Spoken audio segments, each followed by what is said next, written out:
respected Jaydeep sir, Bhatia sir, Prakash sir, Krupa ma'am, Vinny ma'am, honorable guests, teachers and dear students. Happy afternoon to one and all present over here. Today we are gathered here for the session of Samvad with Mr. Rahul Bharat sir. Vasudevam sutam devam कंसचाणूरमर्दनं Devaki परमानन्दं श्रीकृष्णं वन्दे जगद्गुरुं.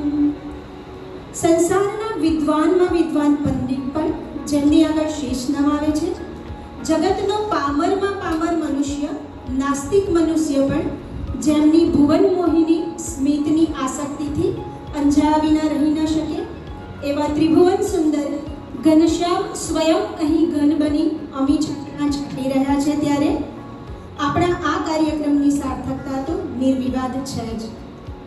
અને તેથી જ કાર્યક્રમની વિધિવત શરૂઆત કરીએ. માં સરસ્વતીના ધામમાં તિમિરને તો વળી સ્થાન જ ક્યાં, અને તેથી જ દીપ પ્રાગટ્ય માટે હું આમંત્રિત મહેમાનશ્રીઓને વિનંતી કરું છું.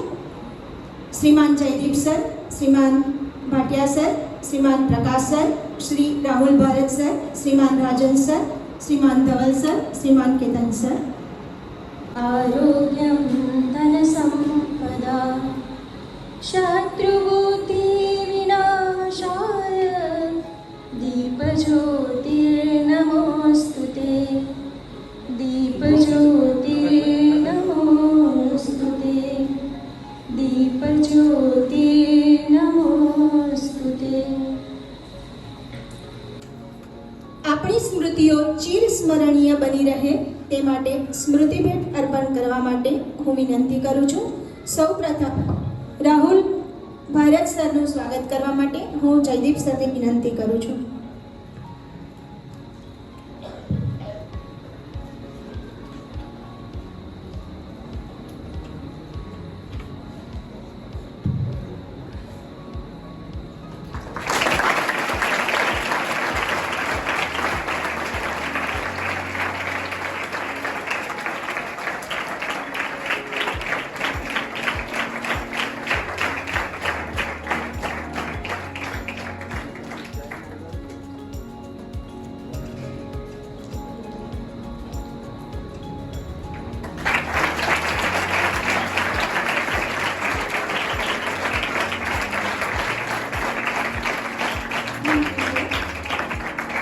શ્રીમાન રાજન ભારત સરનું સ્વાગત કરવા માટે હું ભાટિયા સરને વિનંતી કરું છું.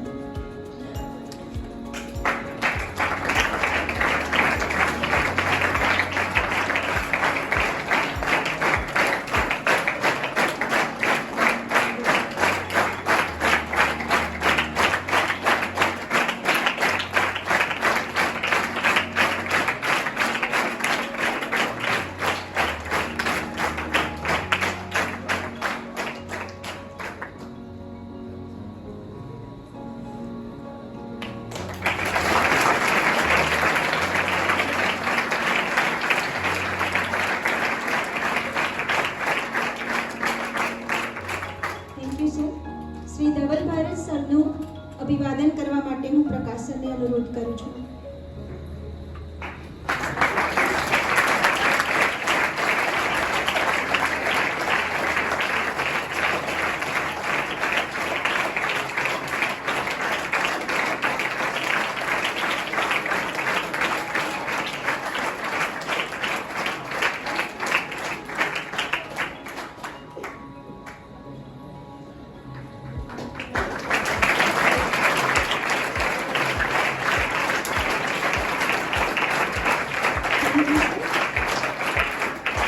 શ્રીમાન કેતન ભારત સરનું અભિવાદન કરવા માટે હું કૃપા મેમને અનુરોધ કરું છું.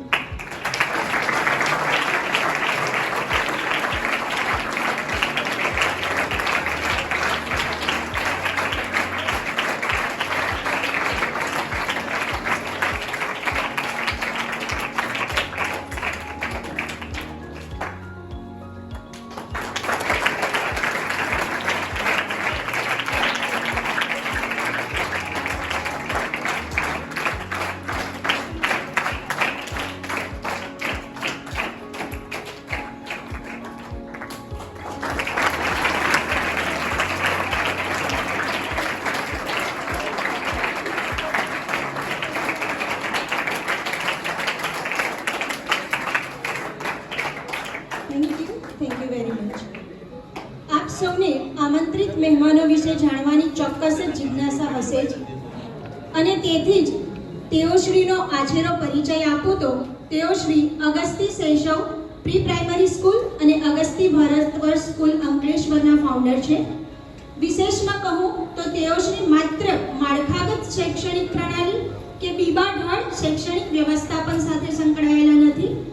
તેઓ આધુનિક અદ્યતન શિક્ષણ અને આપણી પ્રાચીન વૈદિક પરંપરાનો સમન્વય સાધી ઉત્કૃષ્ટ શિક્ષણની રીતિનો ફેલાવો કરી રહ્યા છે. અત્રે મને એક સંસ્કૃત સુભાષિત યાદ આવે છે. વિદ્યા વિવાદાય ધનમ મદાય શક્તિ પરેશામ પરપીડનાય ખલસ્ય સાધોઃ વિપરીતમેતદ ज्ञानाय दानाय च रक्षणाय. अर्थात समाज में खल व्यक्ति और सज्जन व्यक्ति दोनों रहते हैं. खल व्यक्ति विद्या का प्रयोग विवाद में, धन का प्रयोग मद में करेगा, शक्ति का प्रयोग लोगों को डराने में करेगा. लेकिन यहाँ पे उपस्थित हमारे गेस्ट जैसे जो महानुभव हैं, जो सज्जन लोग हैं, खलस्य साधोः विपरीतमेतद, सज्जन का तुरंत उससे विपरीत है. सज्जन के पास विद्या है तो उसका सही प्रयोग करके लोगों को ज्ञान बांटेगा. धन है तो दान करेगा, लोगों का सहयोग करेगा. शक्ति का प्रयोग लोगों के रक्षण के लिए करता है.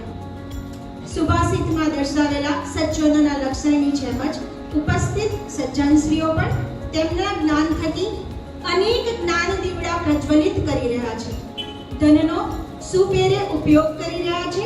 શક્તિનો ઉપયોગ કરી આપણી પ્રાચીન પરંપરા, સંસ્કૃતિ અને ધર્મગ્રંથોનું રક્ષણ, પ્રચાર અને જતન કરી રહ્યા છે. ફરીથી સૌને ખૂબ ખૂબ હાર્દિક સ્વાગત કરું છું સમગ્ર BIS પરિવાર તરફથી.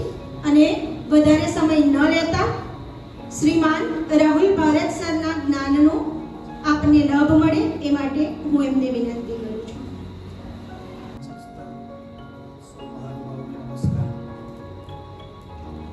વિષયો લઈને આપણે ભેગા થયા છે યુદ્ધાય કૃત નિશ્ચય.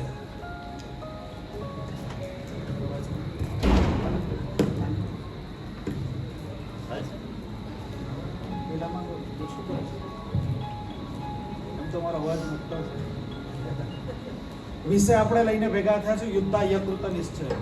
ગઈકાલે કેટલાક ક્વેશ્ચન તમારા વચ્ચે મૂકવામાં આવ્યા હતા અને તે ક્વેશ્ચન એવા હતા કરવું છે પણ થતું નથી. અવાજ આવે છે છેલ્લે સુધી? ગઈકાલે ઘણા બધા લોકોને મેં ગૂગલ ફોર્મમાંથી કેટલા લોકોએ ભર્યું ગઈકાલે જે આપ્યું હતું તે સરસ. મારી પાસે રિપોર્ટ છે કોણે ભર્યું છે તે. ખાલી 2 લોકોનું નથી ખબર, એક નથી નામ લખ્યું હતું ને એક અનનોન નામ લખ્યું હતું.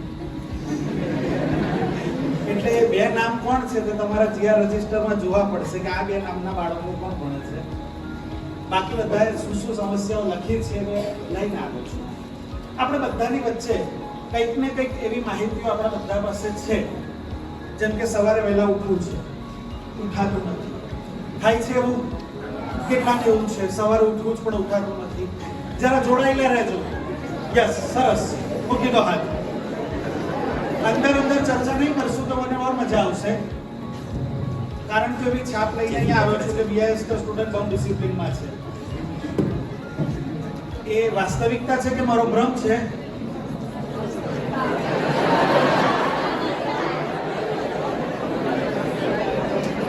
આવનારા 45 મિનિટમાં વસ્તુ ક્લિયર થઈ જશે. કરવું છે પણ થતું નથી. જેમ કે IIT માં જવું છે. ઘણા લોકો આમાંથી સાયન્સના સ્ટુડન્ટ પણ છે. અરે વાહ, આમાંથી કેટલાનું સપનું છે IIT અથવા NIT? સરસ, બેસ્ટ ઓફ એફર્ટ્સ. આમાંથી ઘણા બધાનું સપનું એવું હોય છે IIT માં જવું છે, NIT માં જવું છે. કાં તો કેટલાકને યોગ કરવા છે, સવારે થતા નથી. કેટલાકને વજન વધારવું અથવા ઘટાડવું છે એવું પણ લખ્યું છે. કેટલાકને નીટની તૈયારી હોય ને, વજન વધારવું અથવા ઘટાડવું હોય ને. આમાંથી ઘણા ખાધે પીધે સુખી ઘરના દીકરાઓ છે.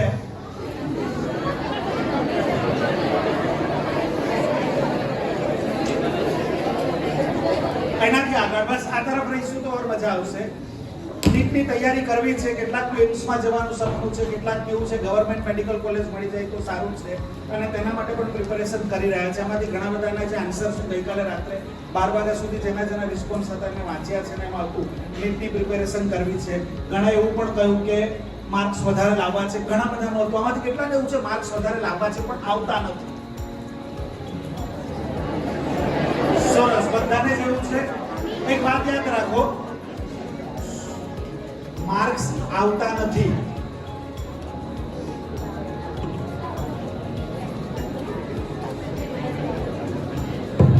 માર્ક્સ આવતા નથી, લાવવા પડે છે. વાંચું તો છું પણ યાદ નથી રહેતું. આ સમસ્યા પણ ઘણા બધાની. જો તમે તમારી આ બધી સમસ્યાઓ સાથે કનેક્ટ થતા જશો ને તો તમને આવનારી 40-45 મિનિટમાં તમારા બધા પ્રશ્નોના જવાબ મળી જશે. કદાચ અહીંયાથી નીકળ્યા પછી અમે ખાતરી ચોક્કસ આપી શકીશ કે આવનારી 45 મિનિટ પછી તમે એવું કહી શકશો કે મારી આ બધી સમસ્યાઓ ઝીરો થઈ છે.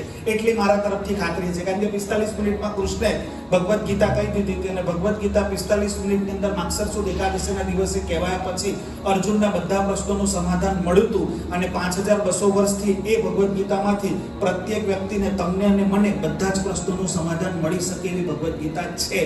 તો પછી એમાંથી શું સોલ્યુશન છે? દિશામાં આગળ જવું છે. ગુસ્સો ઓછો કરવો જ પણ થતો નથી. ઘણા બધા પણ ગરમ તપેલી જેવા જ હોય. છરી કંઈક ખાઈને ગુસ્સો આવી જાય, બાટલાની જેમ ફાટી જાય. કેટલાકને એવું પણ છે મોબાઈલ ઓછો વાપરવો છે. ઘણા બધાએ લખ્યું કે ઘણા બધા ડિસ્ટ્રેક્શન છે અને એમાંનું એક ડિસ્ટ્રેક્શન મોબાઈલ પણ છે, સોશિયલ મીડિયા પણ છે એક ડિસ્ટ્રેક્શનમાં. તો ઘણા એ પણ લખ્યું છે કે મોબાઈલ ઓછો કરવો છે. બેટા તારે વાત ઓછી કરવી જેવું છે? હું એવું કહું છું કે વાત ઓછી કરવી છે. કાં તો ડ્રોઈંગ ક્લાસ કરવા છે. એક જણનું આ પણ ગઈકાલે લખ્યું હતું કે ડ્રોઈંગ કરવું છે પણ થતું નથી. મૂળભૂત વાત, હવે જે આ જેટલી પણ સમસ્યાઓ તમારા બધા લોકો અલગ અલગ લખીને મોકલી હતી એ બધી સમસ્યાઓની સમરી મેં લીધી. કદાચ એકાદ બે વાત રહી ગઈ હશે પણ આમાંનું મૂળભૂત વાત એ છે, પ્રશ્ન એ છે કે સમસ્યાઓ પ્રત્યેક વ્યક્તિને છે. જેમ આજે આપણે કાર્યક્રમની શરૂઆત કરી, સૌથી પહેલી સમસ્યા આવી માઇક. એની પહેલા પણ એક સમસ્યા આવી, જે મારે પ્રોજેક્ટર માટે પ્રેઝન્ટર ચાલુ કરવું હતું પણ HDMI કેબલ નહોતો. તો સમસ્યા તો આવી. મને નહોતી ખબર કે HDMI કેબલની જરૂર પડે, બરાબર છે, પણ નહોતો. પહેલી સમસ્યા એ આવી. બીજી સમસ્યા એ આવી કે સાઉન્ડ સિસ્ટમ સપોર્ટ નથી અત્યારે કરી રહી. તો સમસ્યા આવી. એક વ્યક્તિનું ઉદાહરણ આપું. એક વ્યક્તિએ પોતાના ખેતરમાં એક કૂવો વેચ્યો. એક વ્યક્તિને કૂવો વેચી દીધો અને કૂવો વેચી દીધા પછી, કૂવો તો ખબર છે ને બધાને, કૂવો વેચ્યો, ખેતરમાં રહેલો કૂવો વેચ્યા પછી થોડા દિવસ રહીને એને જેને વેચ્યો તો એને એવું કહ્યું, ભાઈ મેં તને કૂવો વેચ્યો છે, કૂવાનું પાણી નહીં, તેથી તું મારા કૂવામાંથી પાણી કૂવાની અંદરથી પાણી વાપરી શકે નહીં. બંને વચ્ચે ઝઘડો થયો, કોર્ટમાં ગઈ મેટર અને બંનેના વકીલ હોશિયાર હતા. પહેલા એવું કહ્યું કે મેં કૂવો વેચ્યો છે, જો દસ્તાવેજમાં લખ્યું છે મેં કૂવો વેચ્યો છે, સાચી વાત, કશે પાણીનો ઉલ્લેખ છે નથી, એટલે મેં પાણી વેચ્યું નથી. જો પાણી નથી વેચ્યું તો જો તે વ્યક્તિ પાણી વાપરશે તો તેના માટે અલગથી પૈસા આપવા પડશે. એટલે કે એગ્રી. અમે કૂવો ખરીદ્યો છે, પાણી નથી ખરીદ્યું, સાચી વાત, અમારા કૂવામાંથી તારું પાણી કાઢ દે. કૂવો તો અમારો છે ને, પાણી તારું છે, અમારા કૂવામાંથી તારું પાણી કાઢ દે, નહીં તો પાણી છે અમારા કૂવામાં રાખવા માટે તારે રેન્ટ આપવો પડશે.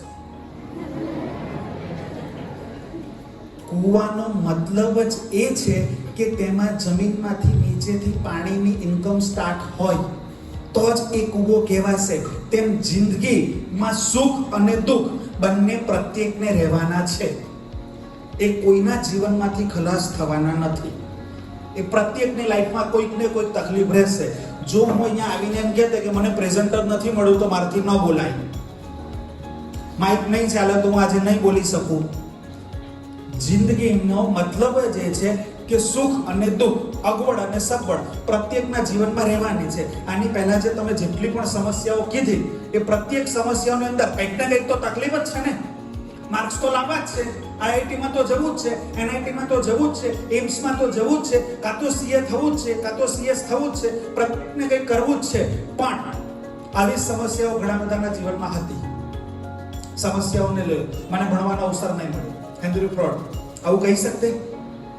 જો હું તમારી સમક્ષ એવા કેટલાક કેરેક્ટર મૂકી રહ્યો છું કે તમે જે સમસ્યાઓમાંથી પસાર થાવ છો એના કરતા વધારે અઘરી સમસ્યાઓમાંથી તે લોકો પસાર થયેલા છે અને તમારા કરતા વધારે અઘરી સમસ્યાઓમાંથી પસાર થયેલા હોવા છતાં પણ સફળ થયેલા છે. અને કદાચ આમાંની એક પણ તકલીફ આપણા જીવનમાં નથી. જેમ હેનરી ફોર્ડના જીવનમાં ભણવાનો અવસર ન મળ્યો, એમની સફળતા આપણને ખબર છે.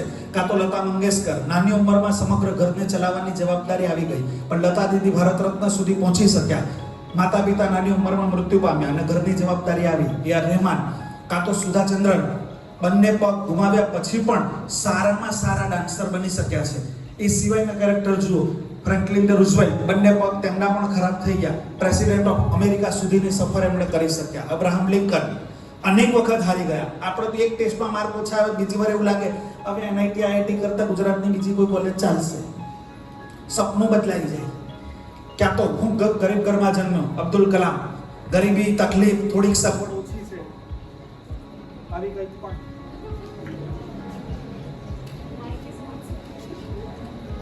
અબ્દુલ કલામને તકલીફ હતી, ખોટો ગરીબ ઘરમાં જન્મ્યો છું અને શું કરી શકીશ. તો એનાથી આગળ નરેન્દ્ર મોદીને તકલીફ હતી, સામાન્ય ઘરની અંદરથી આવનાર વ્યક્તિ છું અને સામાન્ય ઘરમાંથી આવવા છતાં પણ સફળતા કેવી રીતે મેળવી. પ્રત્યેકના જીવનમાં કંઈક ને કંઈક તકલીફ તો રહી છે. પેપ્સી કંપની 3 વખત દેવાદાર થઈ ગઈ, બેંકરપ્ટ થયા પછી પણ પેપ્સી કંપનીએ સ્ટ્રગલ કર્યો. કાં તો નર્વસ બ્રેકડાઉનનો શિકાર બન્યા વોલ્ટ ડિઝની, 2 વખત નર્વસ બ્રેકડાઉનનો શિકાર બન્યા પછી આપણને ખબર છે ડિઝનીએ શું સફળતા મેળવી છે. ત્યાર પછી સચિન તેંડુલકર, હાઈટ ઓછી છે. આપણને કંઈક ને કંઈક કરીએ છીએ ને તો આપણી પાસે પણ રીઝન છે. આપણને એવું છે કે માર્ક્સ ઓછા નથી આવતા તો આપણી પાસે પણ કંઈક રીઝન છે. આપણા માર્ક્સ આપણને યાદ નથી રહેતું તો આપણી પાસે પણ કંઈક રીઝન છે. આપણને એમ થાય છે કે મારું આ રીઝન છે ને એટલે મારા માર્ક્સ ઓછા નથી આવતા, મારું આ રીઝન છે ને એટલે મારા ત્યાં નથી થતું, મારું આ બહાનું છે ને એટલે આ નથી થતું. પણ આવા બધાની પાસે કંઈક ને કંઈક છે. શ્રીકાંત બોલા, થોડા વખત પહેલા શ્રીકાંત મૂવી આવ્યું, કદાચ તમે જોયું હશે. 23 વર્ષની ઉંમરે 80 કરોડની કંપની સ્ટાર્ટ કરી, જેની બંને આંખો જન્મથી નથી. થોમસ આલ્વા એડિસન મન બુદ્ધિનો બાળક કહીને સ્કૂલમાંથી કાઢી મૂક્યો. કાં તો ડેલ કાર્નેગી ફૂટબોલ બનવું હતું, લેખક બન્યા how to win and influence the people. આ બુક લખી 1936 માં અને 1936 ટુ ટીલ ડેટ દુનિયાની બેસ્ટ સેલર બુક છે. તો ડેલ કાર્નેગી ઓથર બન્યા છે. કરસનભાઈ, हेमा रेखा जय और सुषमा सबकी पसंद निर्मा. એમની દીકરીના નામ પરથી નિર્મા કંપનીની શરૂઆત કરી. સાયકલ પર જઈને પાવડર વેચવાની શરૂઆત કરી. આજે નિર્મા આખી દુનિયા ઓળખે છે નિર્માને. કાં તો નારાયણ મૂર્તિ પત્નીના ઘરેણા વેચીને ધંધાની શરૂઆત કરી. આદનાન સામી બંગલા મોટર 4 દિલાતે, એક નહીં તો 4 દિલાતે. એનું વજન કેટલું વધારે હતું, વજન ઘટાડવા માટે એને કરેલા પ્રયત્નો દુનિયા જાણે છે. કાં તો અમિતાભ બચ્ચન સૌથી પહેલા રેડિયોમાંથી રિજેક્ટ થયા, અવાજ નથી સારો. આજે એના અવાજ વાપરવા માટે પણ રોયલ્ટી આપવી પડે છે. જો તમે અમિતાભ બચ્ચનના અવાજની નકલ કરો તો બી તમારે એને પૈસા આપવા પડે. કેમ? અમિતાભનો અવાજ છે. જે અવાજ માટે થઈને એને રેડિયો રિજેક્ટ કર્યો હતો. ત્યાર પછી બસ કંડક્ટર રજનીકાંત, દુનિયા આખું જાણે છે કે બસ કંડક્ટરમાંથી રજનીકાંત ક્યાં સુધીની સફર કરી છે. કાં તો KFCની શરૂઆત 55 વર્ષની ઉંમર પછી કોઈ માણસ એવું વિચાર કરે કે જ્યારે આખી દુનિયા રિટાયરમેન્ટની વાત કરતી હોય ત્યારે તે વખતે તે સ્ટાર્ટઅપની વિચાર કરે. તો ઉંમર ઓછી છે. રીતેશ અગ્રવાલ, ઓયોના ફાઉન્ડર, જેને નાની ઉંમરમાં શરૂઆત કરી અને આટલી મોટી કંપની સુધી પહોંચ્યા છે. તો college drop out Steve jobs અને એપલ, બધા દુનિયા જાણે છે. આ મેં તમારી સમક્ષ એવા લોકોને મૂક્યા છે કે જે લોકોની પાસે કંઈક ને કંઈક બહાનું બતાવી શકતા હતા, પણ તેમણે તે બહાનું ન બતાવ્યું, પોતાની અક્ષમતામાંથી આગળ વધ્યા. તેથી જેટલા પણ લોકો અહીં બેઠેલા છે પ્રત્યેકને એવો સવાલ છે, કાં તો મારે સફળ થવું છે, કાં તો મારે આઈઆઈટીમાં જવું છે, કાં એનઆઈટીમાં જવું છે, મારે એક્ઝામમાં વધારે માર્ક લાવવા છે. મૂળ પ્રશ્ન પહેલા પોતાની જાતને આપણે આજે પૂછવા જેવો એવો છે, ખરેખર કરવા માંગો છો? ખરેખર કરવા માંગો છો? કારણ કે યુદ્ધના મેદાનની અંદર કરવા જવાની જો વાત હોય તો માગસર સુદ એકાદશીના દિવસે કુરુક્ષેત્રના રણ મેદાનમાં સવારના યુદ્ધ જ્યારે મહાભારતનું શરૂ થવાનું હતું તે વખતે બંને સેના 18 અક્ષરોની સૈન્ય યુદ્ધના મેદાનમાં હાજર હતું. આ તરફ 11 અક્ષરોની સૈન્યમાં કૌરવ સેના છે અને 7 અક્ષરોની સેનામાં પાંડવ સેના છે. બંને સેના સામસામે ઉભેલી છે, યુદ્ધ કરવા માટે જ આવેલા. યુદ્ધના મેદાનમાં સવારના જે વખતે ભેગા થઈને પ્રત્યેક લોકો આવ્યા હશે ત્યારે એવું તો હતું જ નહીં કે ચાલો ખબર લેવા જઈએ, મોર્નિંગ વોક પર નીકળાતા એ લોકો ના. બધાને એવું ખબર હતું કે યુદ્ધ માટે જ ગયા છે. ઘરેથી ચાંદલો કરાવીને નીકળેલા હતા, વિજયી ભવ કહીને નીકળાતા. યુદ્ધના મેદાનમાં આવી ગયા. યુદ્ધના મેદાનમાં આવી ગયા પછી પરિસ્થિતિ એ ઊભી થઈ કે અર્જુન એવું કહ્યું, તૈયારી તો કેટલા વખતથી ચાલતી હતી, 13 વર્ષથી વનવાસ હતો. તો 13 વર્ષ પહેલા ખબર હતી કે યુદ્ધ થવાનું છે? 13 વર્ષ પહેલેથી એમના મગજની અંદર એ તો હતું જ ને કે ગયા પછી દુર્યોધન ડાંગાઈ તો કરશે જ, આપવાનો તો નથી જ. યુદ્ધ ડિક્લેર પણ મહિનાઓ પહેલા થઈ ગયું હતું. યુદ્ધ ડિક્લેર થયું હતું, યુદ્ધ માટેની તૈયારી ચાલી કે 18 અક્ષરણી સૈન્ય, એક અક્ષરણી સૈન્યમાં 1.25 લાખ સૈનિક હોય, 55,000 રથ હોય, એટલા જ હાથી હોય. તો તમને ખ્યાલમાં જ કેટલા બધા સૈનિકો હશે. મહાભારતનું યુદ્ધ 90 કિલોમીટરના એરિયામાં લડાયું છે. 90 કિલોમીટર એટલે દૂર સુધી લડાયેલું યુદ્ધ છે. હવે આટલા મોટા મેદાનમાં જ્યારે લાખો પશુઓ હોય, લાખો હાથી, લાખો ઘોડા હોય, લાખો રથ હોય, લાખો સૈનિકો હોય અને તેમની સગવડ સાચવવાળા લોકો, આટલા બધા લોકો યુદ્ધના મેદાનમાં ભેગા થયા છે. અને તે વખતે અર્જુને યુદ્ધના મેદાનમાં જઈને પહેલો સવાલ પૂછ્યો છે. અર્જુને કૃષ્ણને શું કહ્યું? સેનયોરુભયો મધ્યે રથમ સ્થાપય મેચ્યુત કેમર્ય સવ્યોદ્ધમ્ય અસ્મિન રણ સમુદ્રમે. બે સેનાની વચ્ચે રથ લઈ જાઓ, જોઈ લેવું છે કોની જોડે લડવાનું છે. તૈયાર છીએ આપણે લડવા માટે.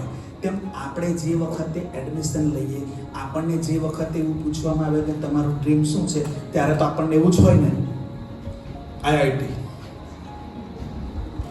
જેમ કે આપણે જ્યારે સાયન્સ લીધું હશે ત્યારે એવો વિચાર તો કર્યો હશે ને. જે લોકો અહીંયા સાયન્સના સ્ટુડન્ટ ઘણા બધા હાથ ઊંચો કર્યો, આ કોલેજ વાંચાઈશ, આ બનીશ. કાં તો જે 6, 7, 8 ના સ્ટુડન્ટ બેઠા હશે ને, એમને બી એક સપનું હશે, આ કરવું છે, તે કરવું છે. આવું હોય ને બધાને મનમાં સપનું લઈને બધા જ લોકો આવ્યા હોય. પ્રત્યેકને એક સપનું હોય. બેઠેલા ટીચર્સ છે, એમને બી જીવનમાં કંઈક ને કંઈક સપનું જોયું હશે. આ થવું છે, આ થવું છે, બધા લોકોને હોય. તે યુદ્ધના મેદાનની અંદર આવીને પહેલી વખત તો આપણને એવું થાય ને, જેમ નવી ટેક્સ્ટબુક આપણા હાથમાં આવે ને, તો આપણે બધી ટેક્સ્ટબુક આમ ફેરવીએ, દાવ જરા જોઈએ, જેમ ખબર પડતી હોય તેમ. કશું ખબર નહીં પડતી હોય તો બી બધા સબ્જેક્ટની ટેક્સ્ટબુક માણસ ફેરવીને જોઈ, કેમ સારું લાગે.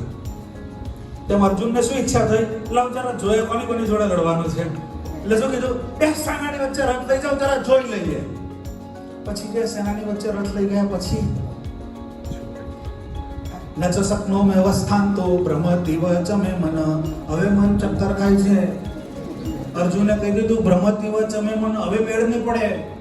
જેમ આપણો પહેલો ટેસ્ટ પતે ને, આમાંથી જે લોકો કોમ્પિટિટિવ એક્ઝામની પ્રિપેરેશન કરતા હશે ને, જે નીટમાં, તેમનો રેશિયો ઓવરઓલ ઇન્ડિયાનો એવો છે કે 40% લોકો નવરાત્રી આવતા સુધીમાં પ્રિપેરેશન છોડી દે છે. આનું કારણ એક ટેસ્ટ હતું તો લડી જ લેવું છે. પછી એક ટેસ્ટ પતે, બીજો ટેસ્ટ પતે, પણ એને ખબર જ નહીં પડે કે એના માર્ક્સ ક્યાં જઈ રહેલા છે. 720 માંથી 400 પર પણ ગાડી પહોંચે જ નહીં. 300 માંથી 100 બી ક્રોસ જ નહીં કરે. એટલે ભાઈ ધીરે દિવાળી આવતા સુધીમાં એવું થાય, હવે એવું છે ને, મારાથી બંનેની પ્રિપેરેશન ભેગી થતી નથી, એટલે અત્યારે હું બોર્ડ કરીશ, પછી ડ્રોપ લઈને હું રીનેટ કરીશ. આ થાય છે પરિસ્થિતિ. આ પરિસ્થિતિમાંથી કેટલાક લોકો પસાર થતા હશે, કેટલાક પસાર થવાના હશે. યુદ્ધની ભીતર અર્જુને જેમ કહ્યું છે કે ગાંડીવમ સંસત્રે હસ્તા, મારું ગાંડીવ સરી રહ્યું છે, મુખમ ચ પરિશુષ્કતિ, મોઢું સુકાઈ રહ્યું છે. ગઈકાલે એક બે જણનો પ્રશ્ન એમાં હતો કે એક્ઝામની બધી પ્રિપેરેશન કર્યા પછી પેપર આપવા જાઉં ત્યારે જ ભૂલી જવાય છે. એક્ઝામ સેન્ટરમાં જઈને મારું થાય છે. ઘણા પેરેન્ટ્સ એવું કહે છે એક્ઝામ સેન્ટરની અંદર જઈને બધું વાંચીને ગયા છે અને પેપર આપતી વખતે ગભરામણ થઈ જાય છે.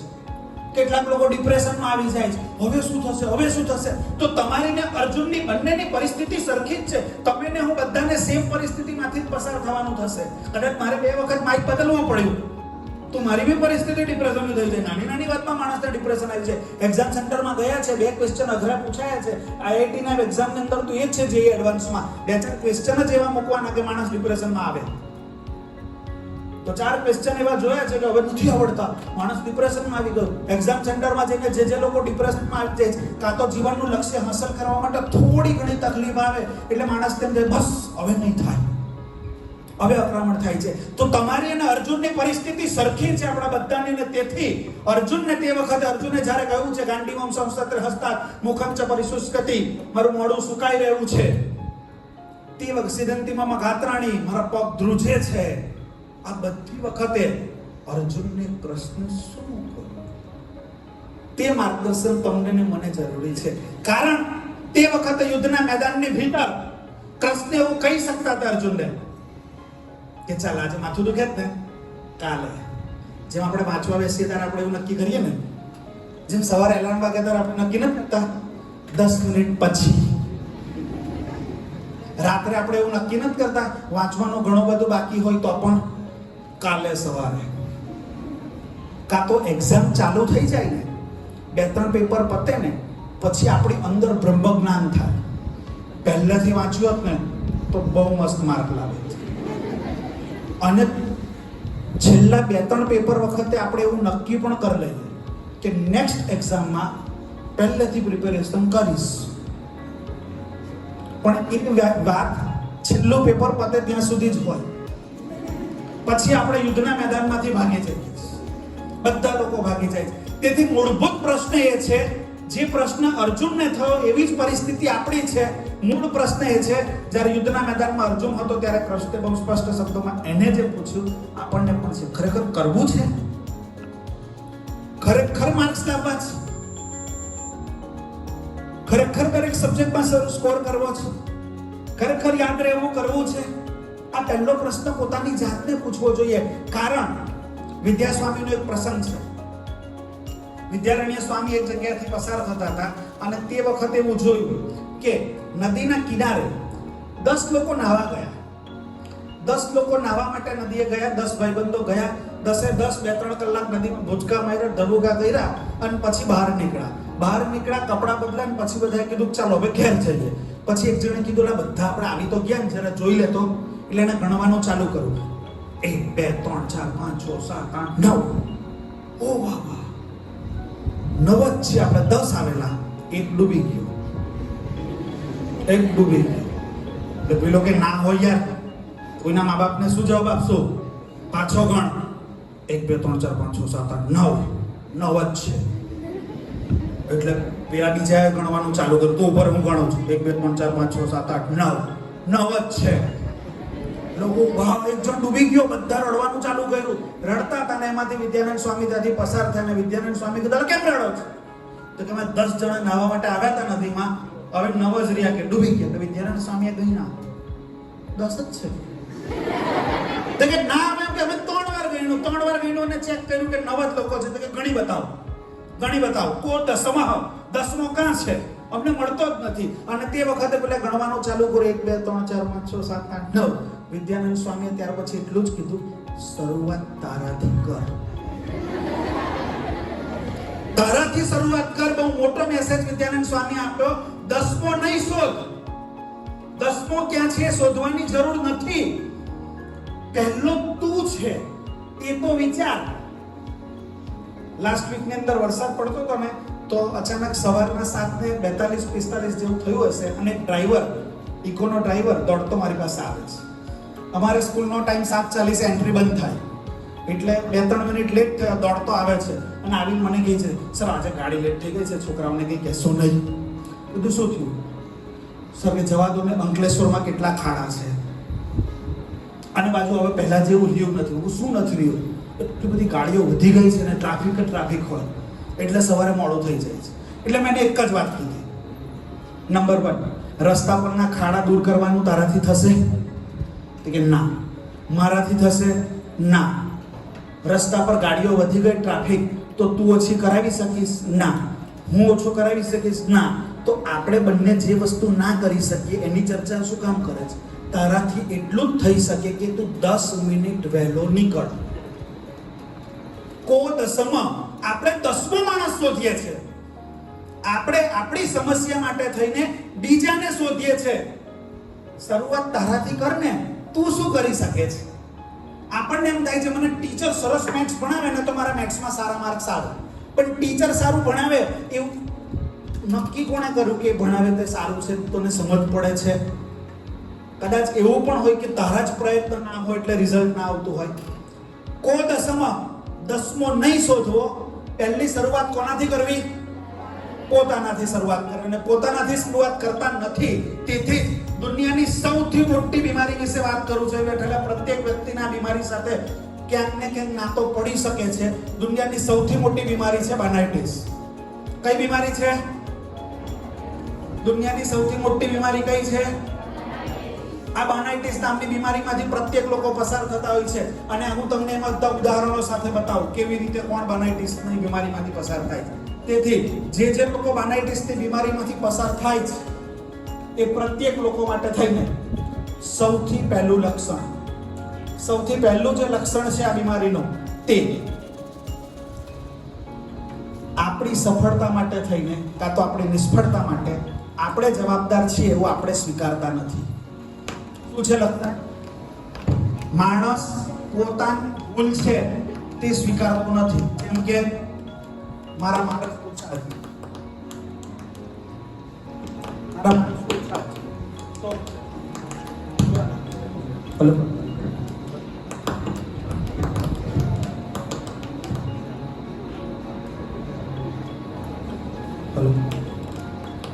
માણસ એવું સ્વીકારવા તૈયાર નથી. બહુ સિમ્પલ વાત છે. આ તરફ કનેક્ટ રહેજો તો વાત ચાલતી જશે. માણસ એવું સ્વીકારવા માટે તૈયાર જ નથી કે કંઈ પણ થયું એ મારી કઈ ભૂલ છે. જેમ કે આપણે પ્રત્યેક લોકોને એવું થઈ જાય છે કે માર્ક્સ ઓછા આવ્યા, મને મેડમે નથી ભણાવ્યા, મને આ સબ્જેક્ટમાં ડાઉટ છે, મારે ટીચરે સરસ નથી કરાવ્યું. હું એમ નથી કહેતો કે ટીચરનો વાંક છે કે નહીં, એ ચર્ચા મારો વિષય નથી.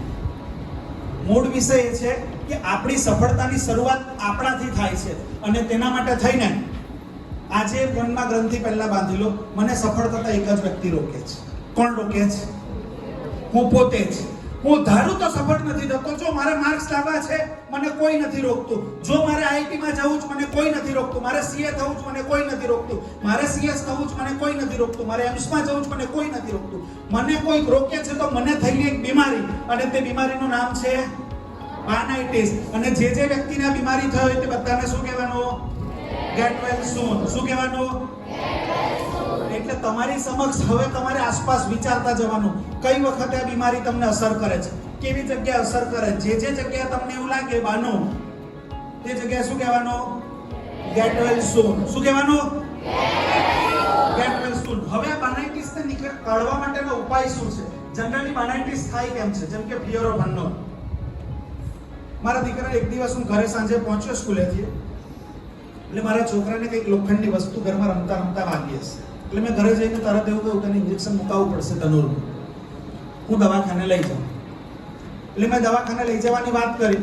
એટલે તે જ વખતે મારા મમ્મીએ મને કહ્યું, એટલે એના છોકરાના દાદી, કે હું સાથે આવું છું. કેમ, તારે શું જરૂર છે? હું દવાખાને જવાનું છે, 10 મિનિટનું કામ છે. કઈ જરૂર નથી, હું જઈને આવું છું. પણ એ રડશે તો, એને તકલીફ પડશે તો? એમાં શેની તકલીફ? છોકરાને લઈને દવાખાને ગયો. એટલે ગાડીમાં જ એનું મોઢું નાનું થઈ ગયું.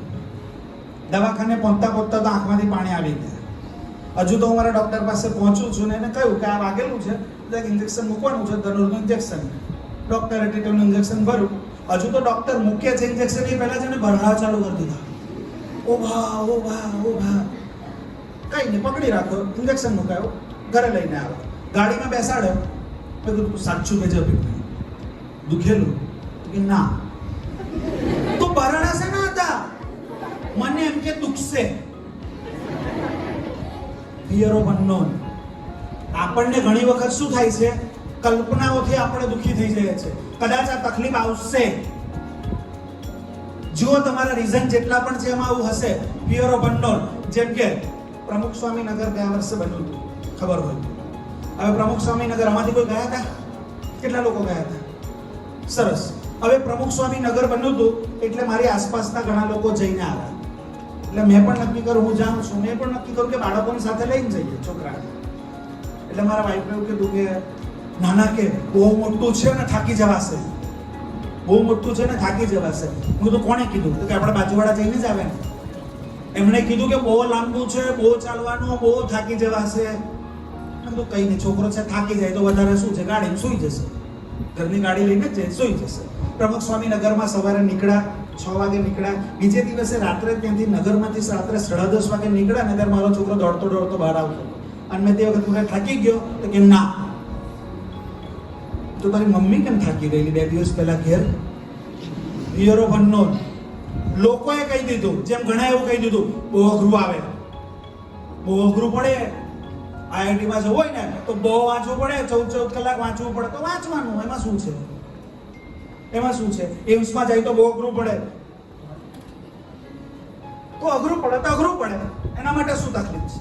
પણ ફિયર ઓફ અનનોન, જેમ કેટલાક લોકો, તમારા તો અહીંયા બધા ઇંગ્લિશ મીડિયમના સ્ટુડન્ટ છે, મારા ગુજરાતી મીડિયમના સ્ટુડન્ટ પણ હોય ને, જોયું તો ઇંગ્લિશમાં છે ને બધું અઘરું પડે. કરી જોયું, કરતા પહેલા બૂમ પાડે છે. કરી જોવા પછી કોઈ તકલીફ અઘરું નથી આપતું. તેમ not ready to prize for the success. જેમ ઘણી વખત શું થાય, અમારી સ્કૂલમાં લાઇબ્રેરીની અંદર રાત્રે વાંચવા માટેની છૂટ છે કે સાંજે 4 વાગ્યાથી લઈ ને રાત્રે 10 સુધી બાળકો આવીને વાંચી શકે. તો ઘણા છોકરા રેગ્યુલર વાંચવા આવતા હોય, પછી 1-2-3 છોકરા છે ને વાંચવા ના આવે. એટલે મેં પૂછ્યું, એટલે 2 દિવસથી દેખાતા નથી. કે વરસાદ બહુ પડે ને એટલે વરસાદ વધારે પડે તો તું ડોક્ટર બનવાનું છોડ દેશે. આપણા રીઝન સમજાય છે? બધી બાનાઇટીસ ખ્યાલ આવે છે? કઈ જગ્યાએ આપણને બીમારી અસર કરે છે? માણસ એવા એવા બહાના કાઢતા હોય છે. ઘણી વખત તો છોકરાઓ કે મમ્મી એવું કહે છે કે વરસાદ બહુ પડે છે તો નથી જવાનું. મેં કીધું તું ગાળ બોલે છે? તો કે હા, મમ્મી આ પાડે છે.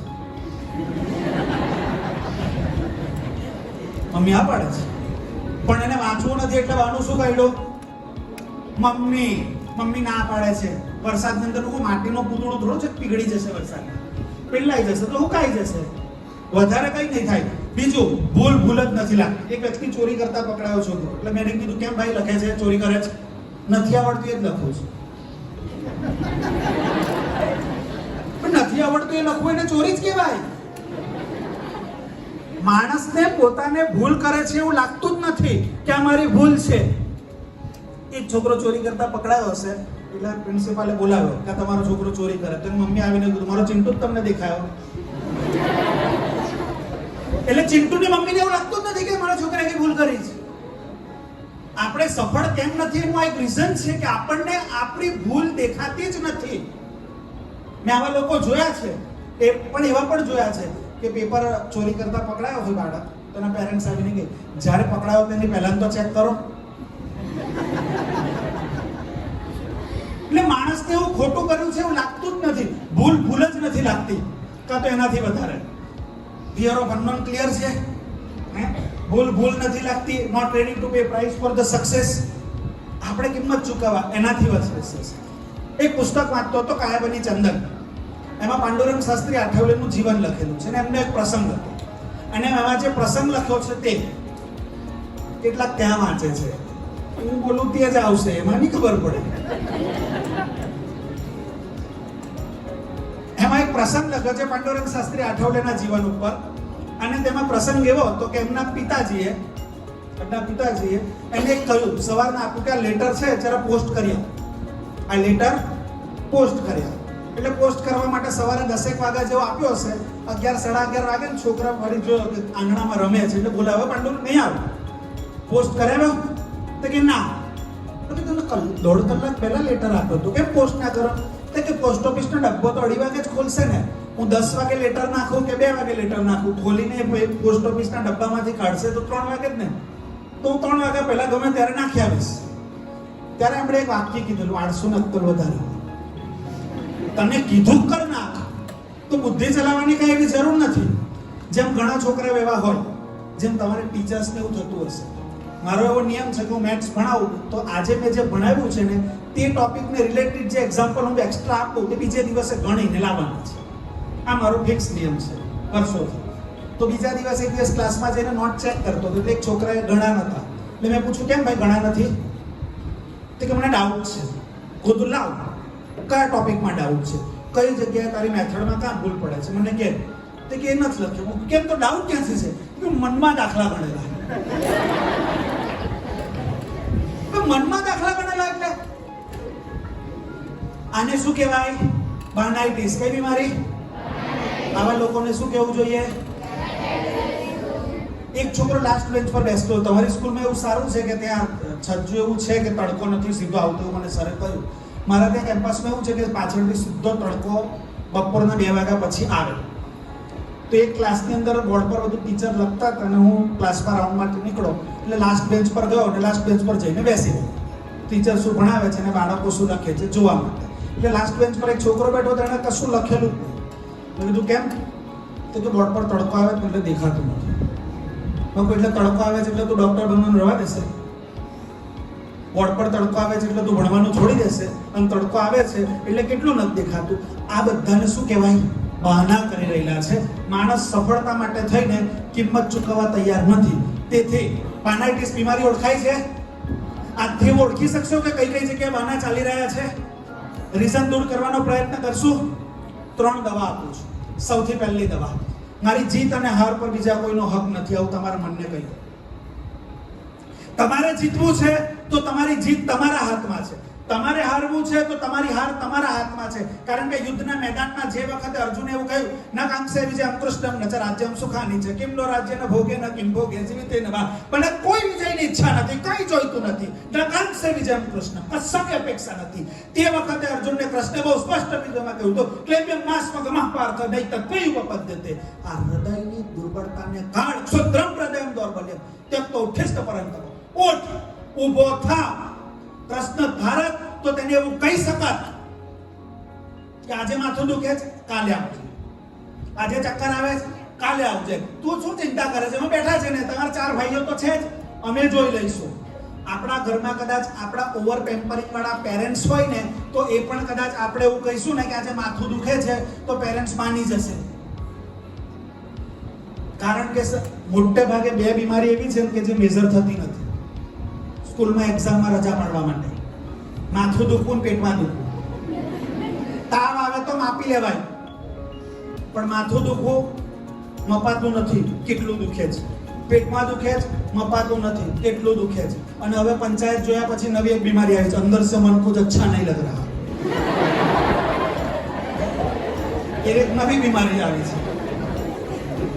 તો તે બીમારી પણ થઈ શકે છે કે અંદરથી કંઈક સારું નથી લાગતું. શું થાય છે ખબર નથી. અર્જુને એવું જ કહ્યું હતું ને. અર્જુનની પણ એવી સ્થિતિ હતી. આપણે જે વખતે આપણું લક્ષ્ય, ઘણા લોકો એવું કહેતું સિંગલ ફોકસ થી કામ નથી થતું. કર્યું જ ખરું સિંગલ ફોકસ થી કામ. મૂળ પ્રશ્ન એ છે કે આપણે સિંગલ ફોકસ થી કામ કેટલા વખત કર્યું. તેથી આજે નક્કી રાખો, તમે જીત્યા છો, તમારી હાર. તમે જીત્યા તો તમારી જવાબદારી છે. તમે હાર્યા છો તો તમારી જવાબદારી છે. જ્યાં સુધી મારી જીત અને હાર એ બંને માટે હું અકાઉન્ટેબલ છું એમ લાગતું નથી, ત્યાં સુધી જીત કે હારમાં આપણે લોકો નક્કી કરી જ નથી શકતા. બીજું કામ, મારા હકનો સંઘર્ષ મારે જ કરવાનો છે. અર્જુન ધારક તો અર્જુનને એક દિવસ રજા પ્રશ્ન આપી શકત ને. તારા હકનું તારે લડવું પડશે. આપણા હકની લડાઈ આપણે કરવી પડશે. મારા ટીચર મારા માટે ગમે તેટલા પ્રયત્નો કરે, મારા પેરેન્ટ્સ મારા માટે ગમે તેટલા પ્રયત્નો કરે, છતાં પણ જેટલી મહેનત મારે કરવાની છે ને, એ તો મારે જ કરવી પડશે. એ મહેનત મારા વતી બીજું કોઈ કરી શકે નહીં. મારી મહેનતની પ્રોક્સી કોઈ નહીં લઈ શકે. મારા હકનો સંઘર્ષ મારે કરવો પડશે. પહેલું શું છે? મારી જીત અને હાર પર બીજા કોઈનો હક નથી. જરા યાદ રાખતા જો આ કાયમ ને કાયમ વાગોળતા રહેશો ને તો સફળતા નક્કી છે. બીજું, મારા હકનો સંઘર્ષ મારે કરવાનો છે. અને ત્રીજું, કેમ કરવાનો છે? કરવું છે એટલે કરવું છે. જબ તક તોડેગે નહીં તબ તક છોડેગે નહીં, ડાયલોગ છે ને.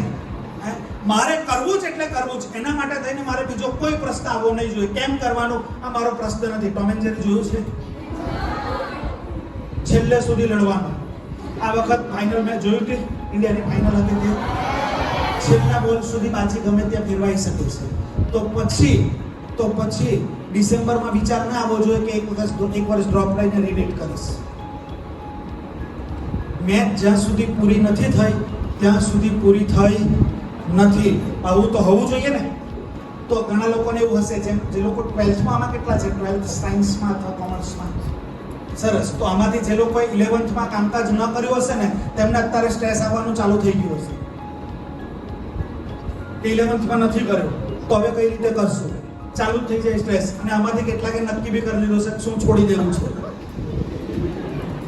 હા, કેટલાક તો અત્યારથી એવું ચાલુ કરી દે કે બોર્ડ પરીક્ષાની અંદર જનરલ ઓપ્શન મળે છે તો કેટલા ચેપ્ટર છોડવા છે. અને ટીચર બી જાણે કે ડબ્બો છે ને છોડાવો. એણે એની જીત અને હાર માટે પોતાની જાતને જવાબદાર માની નથી ને, એટલા માટે.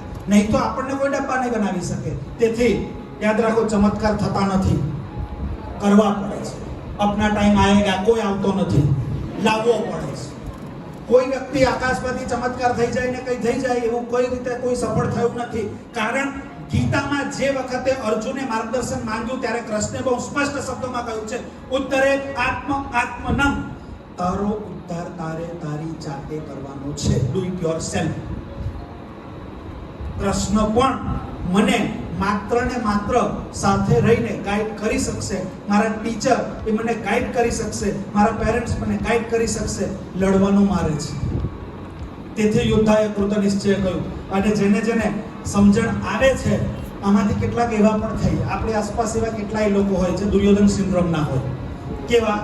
એને બધી ખબર હોય, અને બધી ખબર હોય. જે મારી પાસે પેરેન્ટ્સ મીટિંગમાં પેરેન્ટ્સ આવીને જો એવું કહે ને કે મારો છોકરો બધું વાંચ્યું તો પણ એક્ઝામમાં ભૂલી ગયો, તો મને એવું ખબર જ છે કે તમારો છોકરો તમને ઉલ્લુ બનાવે છે.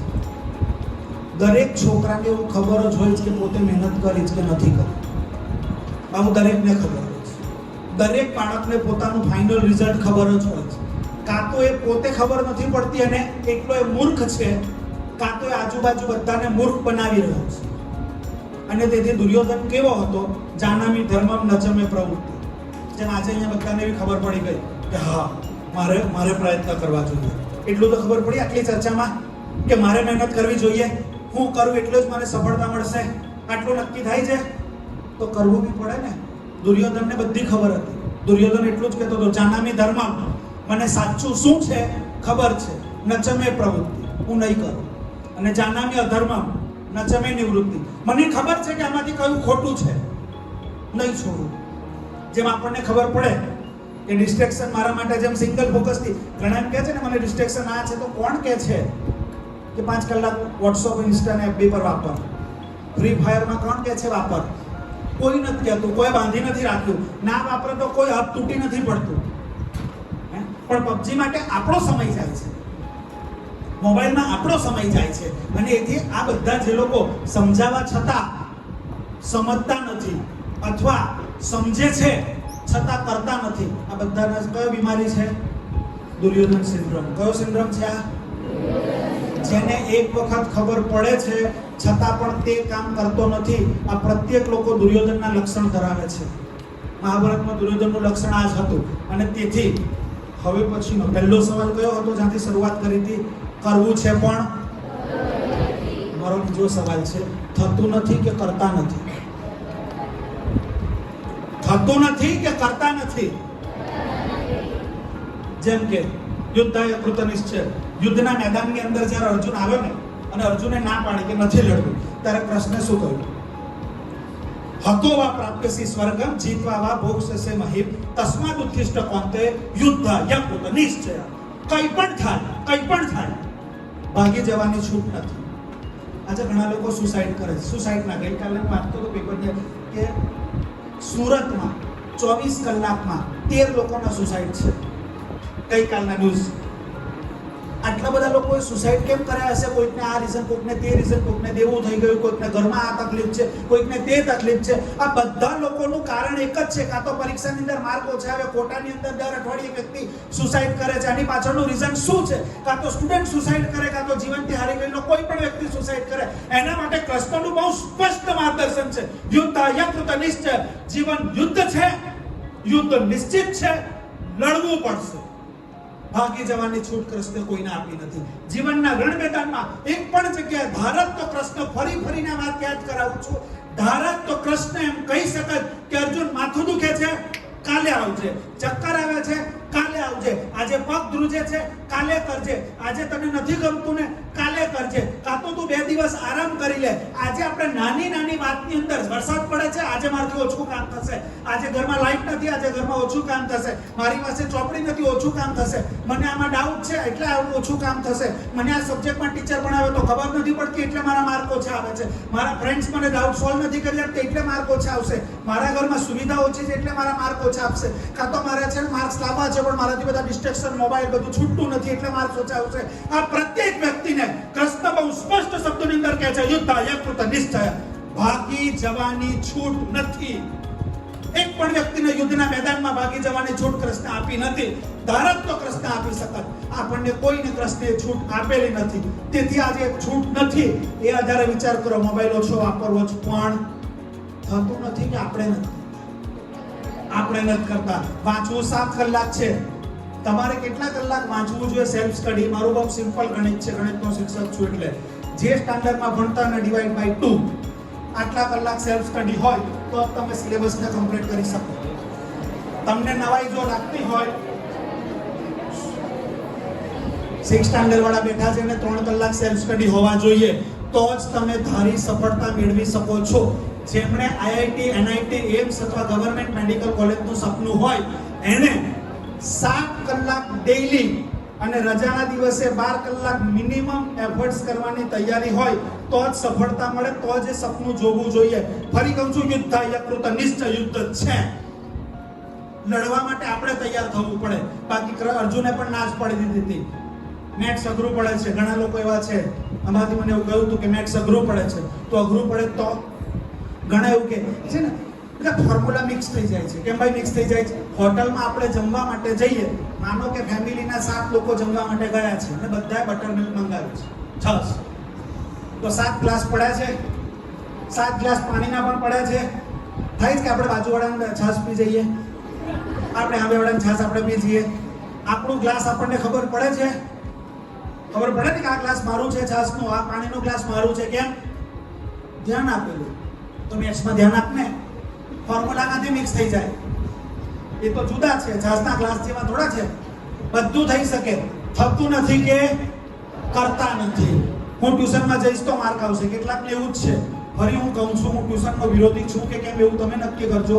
પણ 6 સ્ટાન્ડર્ડ પછી કોઈ પણ બાળક જો એવું માનતું હોય કે હું ટ્યુશન જાઉં અને વધારે સારા માર્ક્સ આવે છે તો એ વ્યક્તિ સેલ્ફ સ્ટડી માટે બનેલો જ નથી. અને જે વ્યક્તિ સેલ્ફ સ્ટડી કરતો નથી એ વધારે સફળ થતો નથી. એ કંઈક ને કોઈક જગ્યાએ ડિપેન્ડ રહેલો માણસ છે. કાં તો ફિઝિક્સમાં માર્ક નથી આવતા, અહીંયા ફિઝિક્સ એક સબ્જેક્ટ લખ્યો છે, કોઈ પણ સબ્જેક્ટમાં માર્ક નથી આવતા, ડોક્ટર થવું જ પણ નીટ કરવું છે. ભાઈ કેમ ભાઈ? આખી જિંદગી વ્હાઇટ કોટ પહેરીને જો વટ્ટી ફરવું હોય તો 2 વર્ષ 7 કલાક મહેનત નહીં કરી શકે. નક્કી તો એ કરવાનું છે 6 વર્ષ કે 60 વર્ષ. 6 વર્ષ મારે સંઘર્ષ કરવો, તો બાકીના 60 વર્ષ હું કોઈકનો ઓર્ડર લેવો કે કોઈકના ઓર્ડર પ્રમાણે કામ કરવું એ નક્કી થશે. બાકીના 6 વર્ષના અંદર સફળતા માટે 5 વસ્તુઓનો ભોગ આપવો જરૂરી છે. સમય, શક્તિ, શોખ, સામાજિક સંબંધ અને સંપત્તિ. સમય આપવો પડે, શક્તિ વાપરવી પડે, શોખ બદલવા પડે, સામાજિક સંબંધ આજે આના લગ્ન છે, આજે તેના લગ્ન છે, આજે આ ફળિયાનું કૂતરું મરી ગયું મારે જવું પડે, એમ બધી રજા ના પડાય. સામાજિક સંબંધોનો ભોગ આપવો પડે. અને સંપત્તિ, there is nothing for free. Ball pen લાવ્યા તો 2 રૂપિયા તો આપ્યા ને. બોલપેન સામાન્ય 2 રૂપિયાની પેન માટે પણ તો કિંમત ચૂકવી. બોલપેન માટે 2 રૂપિયા કિંમત ચૂકવવી પડે તો સક્સેસ માટે કિંમત નહીં ચૂકવવી પડે. આપણે સફળતા માટે કિંમત ચૂકવવા તૈયાર નથી હોતા, તેથી નથી થતું. કાં તો ઘણા પેરેન્ટ્સ ના હોય મારા છોકરાને બીજા લોકો બગાડે છે, મારી આજુબાજુવાળા ફ્રેન્ડ્સ આવા છે ને એટલે તું એવો છે. બાકી દુર્યોધનની જોડે રહીને યુધિષ્ઠિર પકડો નથી, સાથે જ ભણતા હતા એક જ ગુરુકુળમાં. આજે સ્કૂલે નહીં આ એક હોય, વરસાદ પડે ને તો ઘણાને એવું થાય આજે મારા ફ્રેન્ડની સ્કૂલે નહીં આવે, બનાઇટીસ. આજે છોકરા આ બીજું આપણને જોયું છે, કેટલાક ફ્રેન્ડ્સ હોય ને એમને ના વાંચવું હોય તો એના બીજા ફ્રેન્ડ જે વાંચતો એના મમ્મીને ફોન કરે, આજે તમારે ચિંટુ નહીં કહેજો ને કે વાંચવા ના જાય,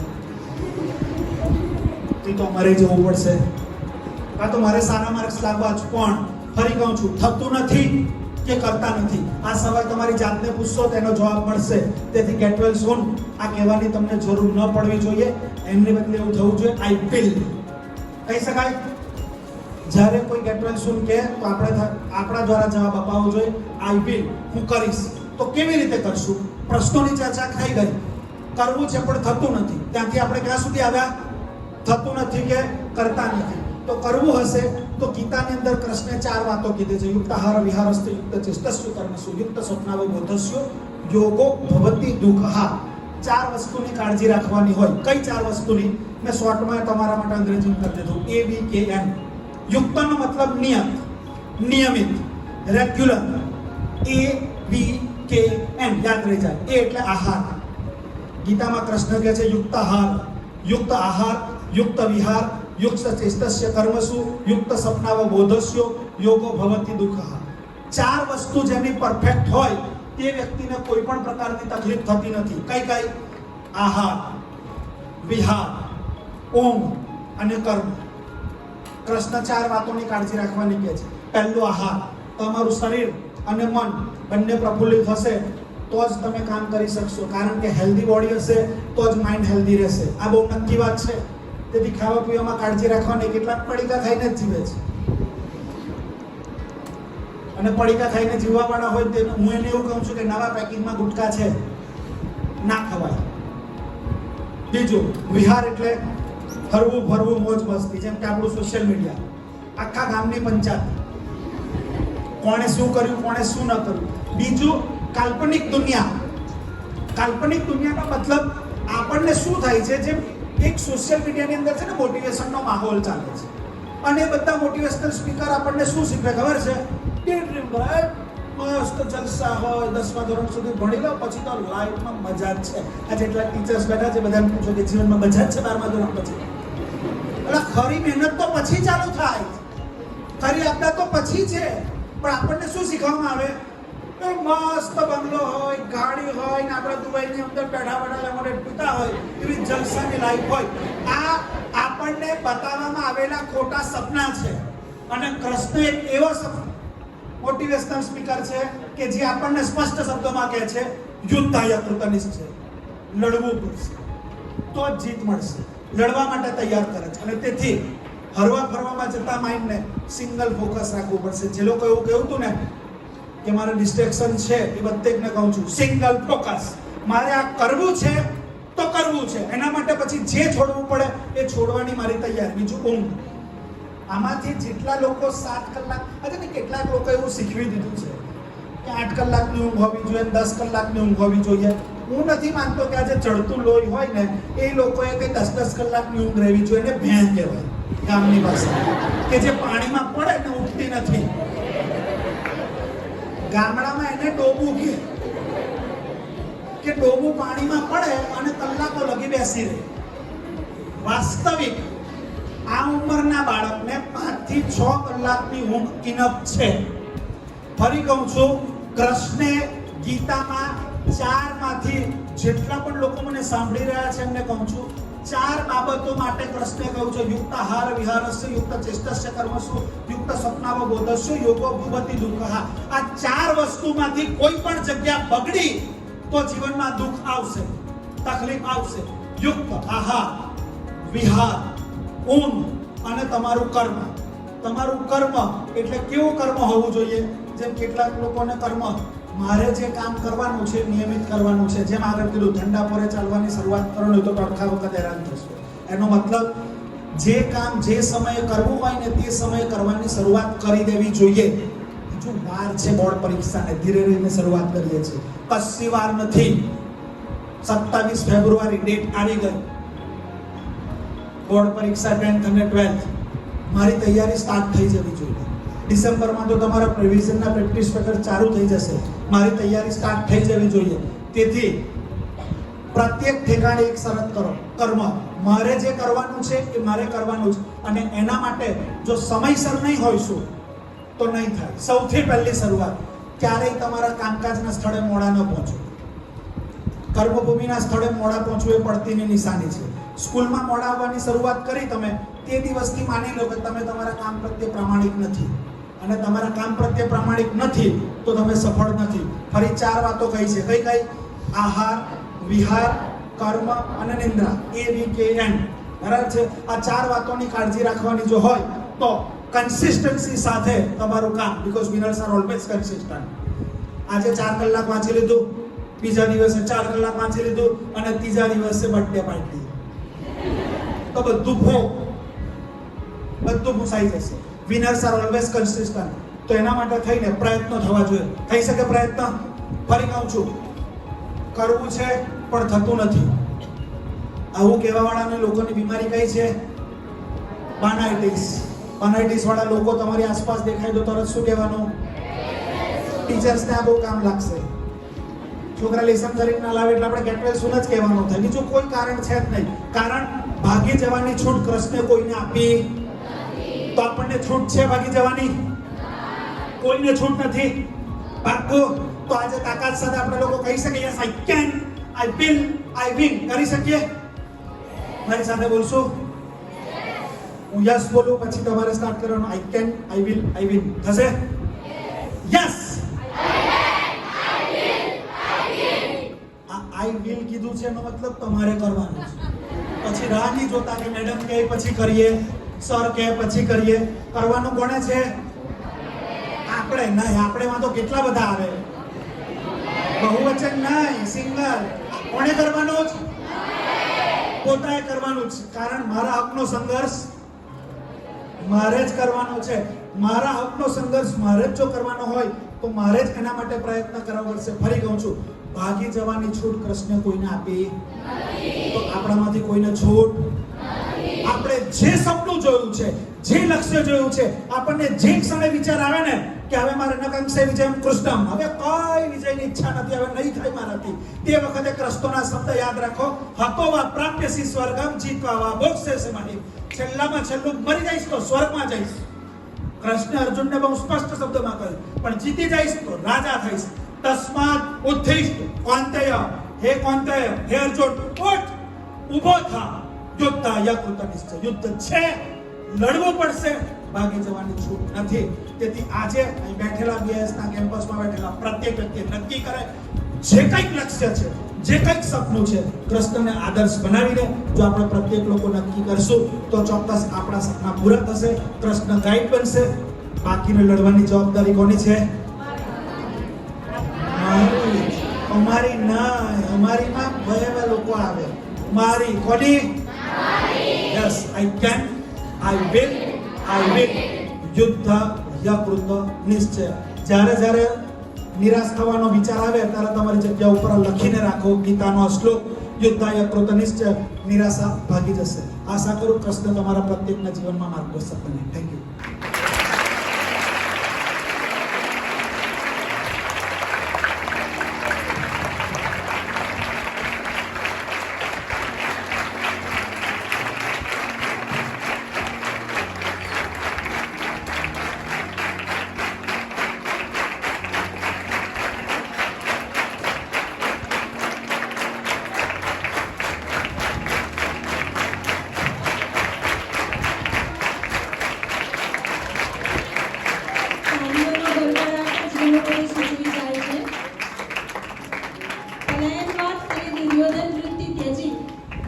મારે કરવું છે એટલે કરવું જ છે. મારી જીત અને મારી હારનો હક બીજાનો નથી. એ જવાબદારી માત્ર ને માત્ર મારી છે. મારા હકનો સંઘર્ષ મારે જ કરવાનો છે. કેટલી સચોટ અને વેધક છતાં સહજ શૈલીમાં પ્રાપ્ય બનેલું આપનું માર્ગદર્શન ચોક્કસ જ અમારા બાળકોને, અને માત્ર બાળકોને જ શા માટે, અમોને પણ મદદરૂપ બની જ રહેશે. Thank you very much sir.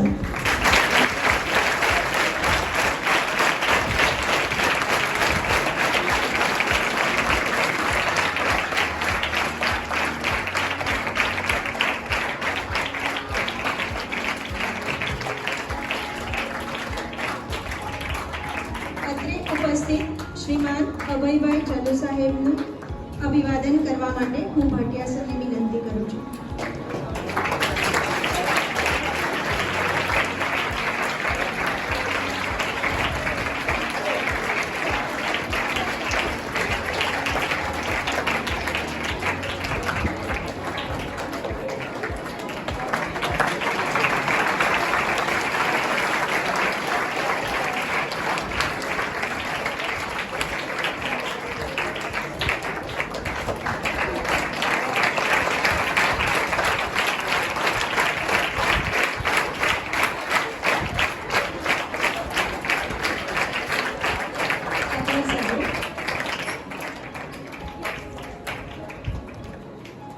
વિદ્યાર્થીઓમાંથી કોઈકને કંઈક ક્વેરી હોય, કોઈ પ્રશ્ન હોય, તમારા કરિયર અંગે કંઈક જાણવા માંગતા હોય કે માર્ગદર્શન લેવા માંગતા હો તો તમે જગ્યા ઉપર ઊભા થઈને તમારો પ્રશ્ન રજૂ કરી શકો છો. ચોક્કસ જ તમને માર્ગદર્શન મળી રહેશે.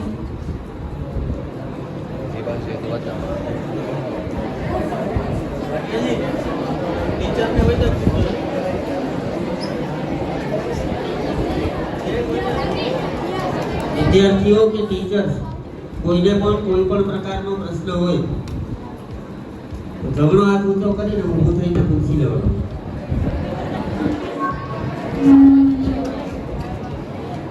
Happy afternoon, everyone. Sarna talk pachi, I don't think so there is any requirement of any doubt or there can be any question. Because what he has taught is the ultimate. But then too, if you are having any kind of doubt, kindly raise your hand. Don't feel ashamed. Ask, get your answer.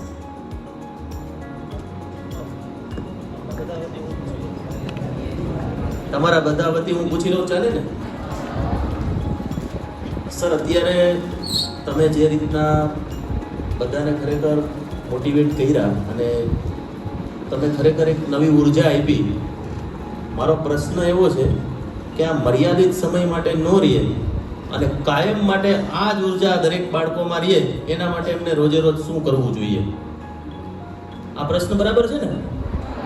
તમને અત્યારે તેમ થતું હશે કે મારે કંઈક કરવું છે, બરાબર ને?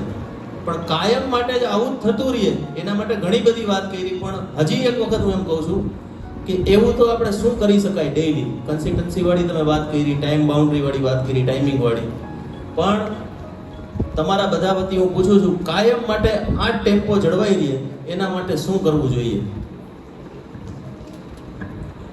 ન્યૂટનનો ફર્સ્ટ લો એવું કહે છે કે કોઈ પણ ગતિમાન પદાર્થ હોય ને એ થોડો વખત થાય ને એટલે ધીમો પડે. તેમ આપણે ગમે તેટલા ફોર્મમાં આવેલા હોય, અર્જુનની જેમ ગમે ત્યારે ધીમા તો પડીએ જ, પણ ધીમા ના પડાય એના માટે કૃષ્ણનો સાથ પકડી રાખવો પડે. મૂળભૂત વાત એ છે કે કૃષ્ણની સાથે જોડાઈ રહે. આજે જે પ્રત્યેક લોકોને ભગવદ્ ગીતા અમને ગીતા ભેટમાં આપી છે, પ્રત્યેક વ્યક્તિ કૃષ્ણ સાથે જોડાયેલો રહે ને તો જ ગીતા સાથે જોડાયેલા વ્યક્તિને બીજા કોઈના મોટિવેશનની જરૂર નથી. તેથી જ્યારે પણ જરૂર પડે રોજ ભગવદ્ ગીતા ખોલો.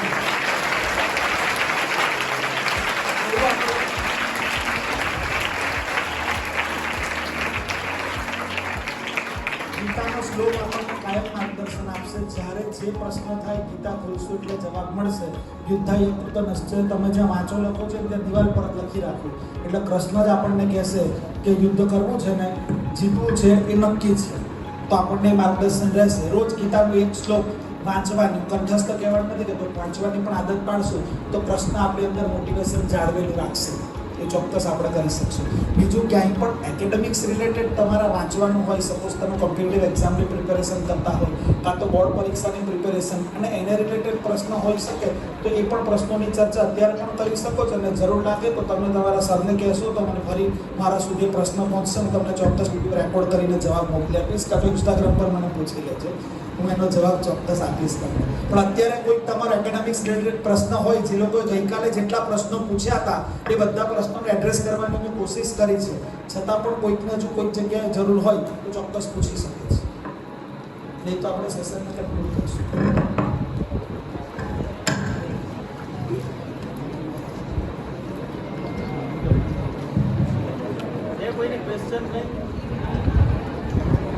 અને હવે કાર્યક્રમના અંતિમ ચરણમાં આભાર વિધિ માટે હું ભાટિયા સાહેબને વિનંતી કરું છું.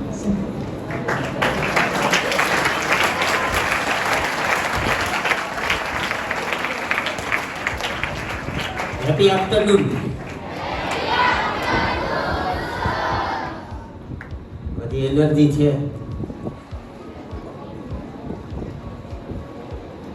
યાદ રાખજો, આજે તમે બૂમો પાડી પાડીને એવું કીધું છે, યસ આઈ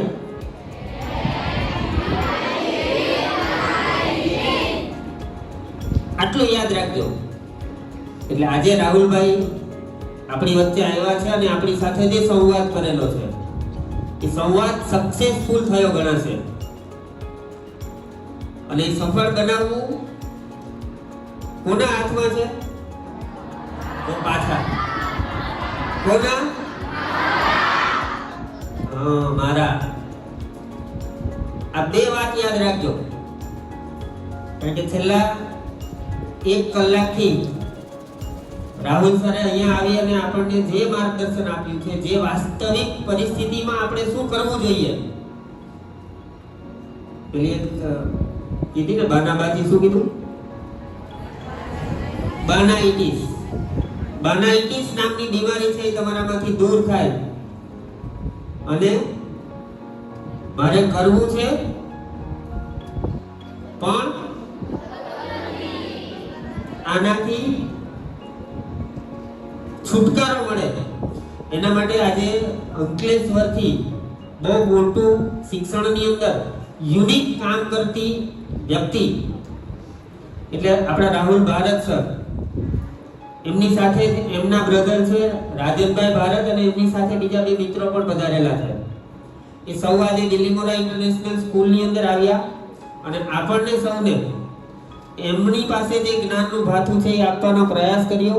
આપણે સૌ એવી ખાતરી આપીએ કે અમે એને જીવનમાં જેવી રીતે જયદીપ સરે કીધું કે આ માત્ર આજના દિવસ પૂરતું નહીં, પરંતુ કન્ટિન્યુ આ જ પ્રકારની ઉર્જા સાથે, આ જ પ્રકારના ઉત્સાહ સાથે અમારે જે કરવું છે એ કરીને જ રહીશું. આ પ્રકારનું એમને આપણે કમિટમેન્ટ આપીએ. અને આજે એક અમારે રાજકોટથી એભલભાઈ જલુ પરિવારના સભ્ય અને ઇનડાયરેક્ટલી BIS ના બિલ્ડિંગને ઊભું કરવામાં જેમનો ફાળો છે, બરાબર? કારણ કે આ બિલ્ડિંગનું બાંધકામ થયું ને ત્યારે એમણે ઇનડાયરેક્ટલી આપણી જેટલી પણ છતો ભરાઈ છે એમાં એબલભાઈ જલુનો મોટો ફાળો છે, મોટું યોગદાન છે. એટલે હું આ તકે એબલભાઈનો પણ આભાર વ્યક્ત કરું છું. અને આજના આ કાર્યક્રમમાં સૌએ શાંતિપૂર્વક જે જ્ઞાન મળ્યું છે એને અમલમાં મૂકવાનો મક્કમ નિર્ધાર કરી ફરી એક વખત રાહુલ સર અને સમગ્ર ટીમ દિલ્હીમોરા ઇન્ટરનેશનલ સ્કૂલના વિદ્યાર્થીઓને માર્ગદર્શન આપવા બદલ અમે સૌ આપના આભારી છીએ. Thank you. અને ભવિષ્યમાં પણ ત્યારે અમે તમારા જ્ઞાનની આવશ્યકતા જણાશે તો ચોક્કસથી તમે તમારું જ્ઞાન પીરસવા માટે રૂબરૂ અને ડિજિટલ માધ્યમથી અમારા સમક્ષ ઉપસ્થિત થશો એવી આશા અને અપેક્ષા સાથે સૌને થેન્ક યુ વેરી મચ.